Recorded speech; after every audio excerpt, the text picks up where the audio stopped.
So looking back on it's really interesting because, so I had about a year and a half of seeing a good market before. I think September of 2007 was like the tip top pinnacle of that market.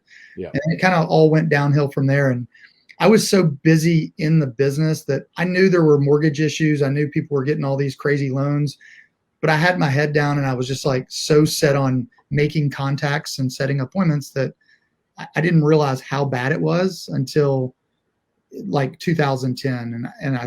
But I never really, I think a lot of agents get talked into being like, oh, what's a terrible market? So I'm just not doing very good.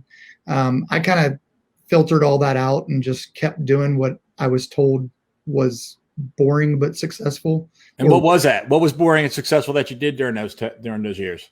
I think so. It's just the basics, and it's what I kind of coach and train our team on is, it's having a database and adding to it every day and every week, adding value to it, calling it. It's kind of jab, punch. Add value, and then you can ask for business. It's knowing your scripts, and I know scripts is kind of a dirty word. I just tell people, like, you've probably had thousands of conversations in your life, and you've never had to do it from a business purpose. And so, to me, a script is kind of a skeletal outline of this conversation, and it's the better questions you ask, the better answers you get. And so I don't think we were programmed or taught to ask really great questions. You just kind of ask.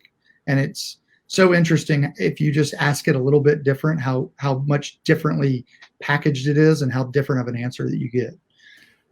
So can you give us an example?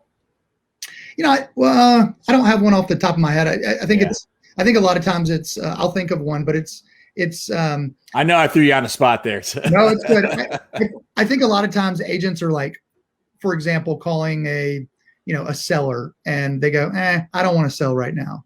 And they're like, okay, I'll call you in 6 months, instead of saying, well, would you be willing to buy at this price, another unit in that development? And just kind of working different angles and asking more questions instead of stopping, when they say no, instead of just pushing a little bit harder and seeing what other angles you can work from.